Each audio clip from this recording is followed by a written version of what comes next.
అమ్మ కడుపులో 9 నెలలు, భూమి మీద పడ్డాక నాన్న చేయి పట్టుకుని తప్పటడుగులు. ఇవన్నీ నేర్పిన తల్లిదండ్రులు మనకి మొదటి గురువులైతే, మనకి విద్యాబుద్ధులు నేర్పి మంచి చెడ్డలెంచి చూపి జ్ఞానాన్ని బోధించే గురువులు దైవ సమానులు. అందుకే గురు బ్రహ్మ, గురు విష్ణు, గురుదేవో మహేశ్వర అంటాం. సమాజంలో అత్యంత గౌరవప్రదమైన వృత్తి ఉపాధ్యాయ వృత్తి. ఎందుకంటే లోకానికి జ్ఞాన వెలుగులు పంచిపెట్టే నిధి గురువు. అలాంటి గురువులను గౌరవించుకునేందుకు దొరికిన ఓ గొప్ప అవకాశమే ఉపాధ్యాయుల దినోత్సవం. అలాంటి గొప్ప గురువైన డాక్టర్ సర్వేపల్లి రాధాకృష్ణన్ గారి జన్మదినాన్నే మనం ఉపాధ్యాయ దినోత్సవంగా జరుపుకుంటాం. 1962లో మొదటిసారిగా ఉపాధ్యాయుల దినోత్సవాన్ని నిర్వహించారు. అయితే ఈ దినోత్సవాన్ని ఎందుకు జరుపుకుంటామో, ఈ తేదీనే ఎందుకు నిర్వహిస్తామో, దీని వెనుక ఉన్న కారణాలేమిటో తెలుసా? గురుర్ బ్రహ్మ గురుర్ విష్ణు గురుర్దేవో మహేశ్వర గురు సాక్షాత్ పరబ్రహ్మ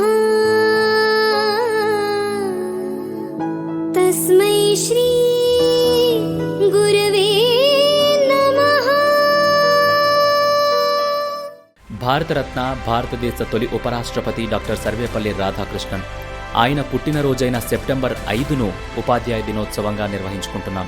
రాధాకృష్ణన్ 1888లో తిరుత్తణిలో జన్మించారు.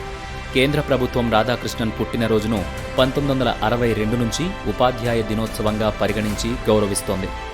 మొదటిసారిగా దీన్ని 1994లో ప్రారంభించారు. యునెస్కోతో పాటు ఎడ్యుకేషనల్ ఇంటర్నేషనల్ అనే సంస్థతో కలిసి వరల్డ్ టీచర్స్ డేను నిర్వహిస్తున్నాయి.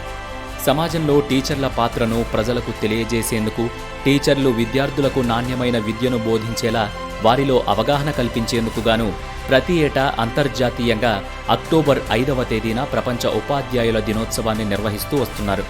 ఎంఎన్ రాయ్ మాటల్లో చెబితే, భారతదేశంలో ఆనాడు ఉన్న మత, ఆధ్యాత్మిక పునరుద్ధరణ వాదాన్ని అకాడమిక్ తాత్విక స్థాయికి తీసుకువెళ్లిన గొప్ప పండితుడు సర్వేపల్లి.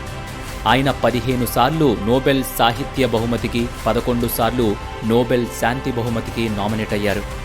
మహాభారత కాలం నుంచి శ్రీకృష్ణ పరమాత్మ అర్జునుడిని సిసలైన గురు శిష్య సంబంధానికి ప్రతీకలుగా కొలుస్తున్నాం.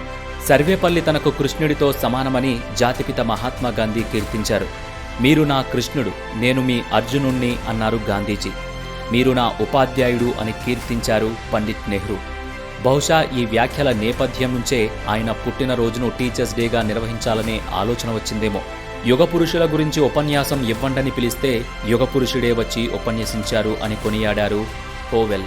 నాలో మామూలు మనిషిని దర్శించిన మహర్షి అని కీర్తించారు సోవియట్ అధినేత స్టాలిన్. అలాంటి గీతాచార్యుడు, ప్రబోధకుడు, యుగపురుషుడు, జ్ఞాన మహర్షి మన సర్వేపల్లి రాధాకృష్ణన్. గురువులకే గురువాయన. అందుకే ఆయన పుట్టినరోజు ఉపాధ్యాయ దినోత్సవమైంది.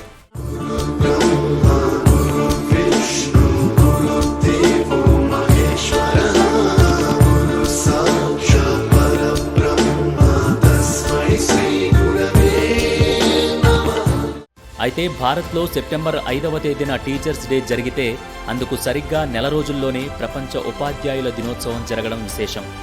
ఇక ప్రతి ఏడాది యునెస్కో ఓ కొత్త కాన్సెప్ట్తో వరల్డ్ టీచర్స్ డేను నిర్వహిస్తూ వస్తోంది. అందులో భాగంగానే the right to education means the right to A qualified teacher అనే థీమ్తో యునెస్కో వరల్డ్ టీచర్స్ డే నిర్వహించింది. ఇక ఈ డేను ఆ రోజున ప్రపంచవ్యాప్తంగా సుమారు 100కు పైగా దేశాల్లో జరుపుకుంటారు. కానీ భారతదేశంలో మాత్రం సెప్టెంబర్ 5వ తేదీనే ఉపాధ్యాయుల దినోత్సవాన్ని జరుపుకుంటాం.